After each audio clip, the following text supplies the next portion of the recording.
Bom dia, boa tarde, boa noite ou até mesmo boa madrugada, dependendo da hora que você nos dê a honra de assistir a esse vídeo. Meus amigos, como sempre a gente afirma que a Terra ela não gira, ela capota. Olha o que nós temos para mostrar para você nesse vídeo. Todos nós sabemos que o ministro Barroso foi um dos grandes apoiadores da Lava Jato em Curitiba. E atualmente no CNJ ele chega a se espantar com todos os crimes cometidos pelo juiz Marcelo Bretas da Lava Jato do Rio de Janeiro e faz um voto duríssimo contra o mesmo. Vamos fazer o seguinte: mete o dedo no like, vê direitinho aí e a gente volta analisando. Muito obrigado, conselheiro Caputo Bastos. E passo eu a votar também, prezados colegas, e com a brevidade que se impõe. Eu só queria registrar, e o ministro Mauro Campbell também já foi nessa linha, enfrentar a corrupção no Brasil envolve muitas vezes enfrentar um pacto oligárquico que trabalha intensamente para protegê-la e se beneficia dela. E por essa razão eu sempre vejo com muita cautela processos e procedimentos que visam a punição de juízes que tiveram a coragem e a ousadia de enfrentar esse problema que foi um pouco empurrado para fora do radar da sociedade brasileira, mas que continua a ser um problema grave de desvio de recursos públicos para finalidades que não são republicanas. E, portanto, eu examinei esse processo com muito cuidado também, preocupado que aqui pudesse estar embutido algum tipo de perseguição, algum tipo de vingança ou algum tipo de retaliação inadequada que, na minha visão, ocorreu em outros casos já debatidos. Com pesar, no entanto, eu verifiquei que não era o caso aqui. As coisas realmente não andaram bem, como o conselheiro José Rotondano foi capaz de demonstrar num longo voto.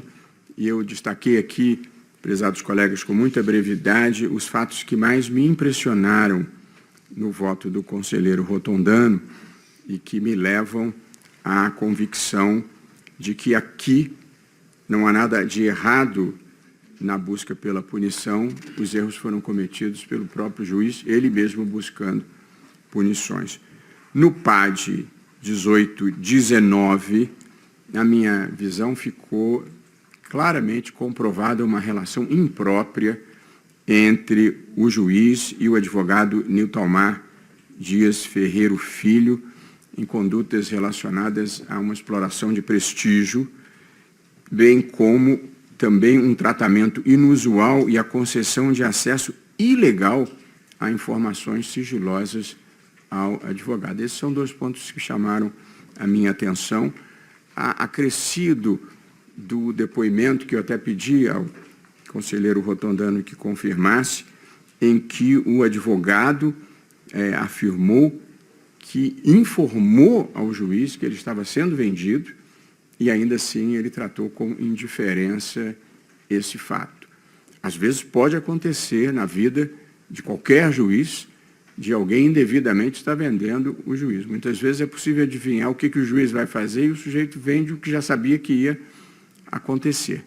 Mas aqui, devidamente advertido, o juiz permaneceu inerte. Acho que esses pontos, portanto, de uma relação imprópria e totalmente inadequada, inclusive com participação do juiz na negociação de colaboração premiada, o que é vedado por lei, me chamaram a atenção como comportamentos extremamente negativos. E também me pareceu muito clara na exposição do conselheiro Rotondano a prática de atos deliberadamente voltados a interferir no resultado das eleições, com uso do papel jurisdicional para interferir no resultado das eleições e uma atuação claramente parcial ao procurar, na arguição, transformar a testemunha em acusado, com a antecipação da data da audiência para a véspera das eleições, para poder produzir impacto sobre o resultado eleitoral. Portanto, um conjunto muito amplo de condutas impróprias e totalmente inaceitáveis para um magistrado.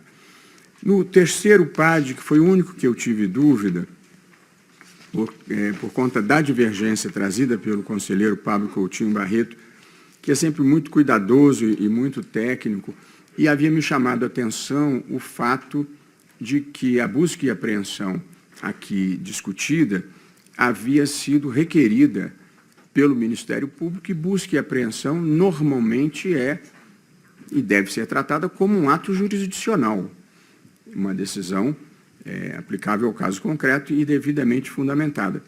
Porém, o conjunto da obra revela, como destacou o conselheiro Ulisses Rabaneda, que o próprio requerimento do Ministério Público estaria possivelmente maculado e mancomunado com o juiz. E por essa razão, apenas após algum momento de dúvida, eu tampouco estou acompanhando o voto do conselheiro Pablo, embora entenda perfeitamente as suas razões, e eu mesmo, como regra geral, sou muito cuidadoso em punir juiz por ato jurisdicional. Mas aqui, todo o contexto faz parecer que havia um esquema extrajudicial armado em torno de produzir um determinado resultado, de prejudicar pessoas e políticos. Eu falo isso com muito pesar, porque é preciso que a magistratura não interprete uma decisão como essa como um desestímulo aos juízes que corajosamente, destemidamente, enfrentam a corrupção no país, quando muitas vezes é mais simples, mais fácil e mais barato deixar parado. Portanto, queria aqui insistir com os juízes brasileiros que cumpram dentro da Constituição e da lei o seu papel, que é, inclusive, punir e punir por crimes de colarinho branco quem mereça ter essa punição. De modo, prezados colegas, que com a ressalva do voto divergente do conselheiro Pablo Coutinho Barreto, apenas com relação ao PAD 1820, né? 1820, eu vou proclamar o resultado. No PAD 1820, o Conselho, por maioria, julgou parcialmente procedentes as imputações para aplicar ao magistrado a pena de aposentadoria compulsória com vencimentos proporcionais ao tempo de serviço, nos termos do voto do relator, vencidos os conselheiros Pablo Coutinho Barreto e João Paulo Chouquer, que julgavam improcedentes os pedidos formulados no PAD. Nos PADs 1819 e 1817, o Conselho, por unanimidade, julgou parcialmente procedentes as imputações para aplicar ao magistrado a pena de aposentadoria compulsória com vencimentos proporcionais ao tempo de serviço nos termos do voto do relator. Bem, minhas amigas e meus amigos, a pergunta que não quer calar é a seguinte: se o ministro Barroso, à época da Lava Jato de Curitiba, o ministro Fux, que eram considerados amigos do pessoal da Lava Jato, tivesse chamado a atenção daquele pessoal que eles poderiam se dar muito mal se não cumprisse a lei, será que o Bretas, depois no Rio, teria seguido o mesmo caminho da Lava Jato de Curitiba e agora estaria sendo punido dessa maneira? Se é que a gente pode chamar isso de punição, aposentadoria compulsória? Essa é a pergunta que não quer calar. Gostou dessa informação? Por gentileza, mete o dedo no like, deixa seu comentário e passe bastante adiante. A Lava Jato caindo por terra completa. Valeu, gente. Tchau.